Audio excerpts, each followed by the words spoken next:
Morning guys, happy Thursday. Matagal akong di dumaan dito kasi mainit, hindi na ako umiikot.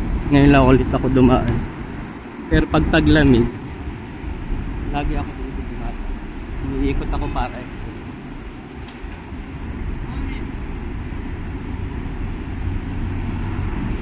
Daming kalakal dito, mga cartoon saka bisikleta. Bebenta nila eh.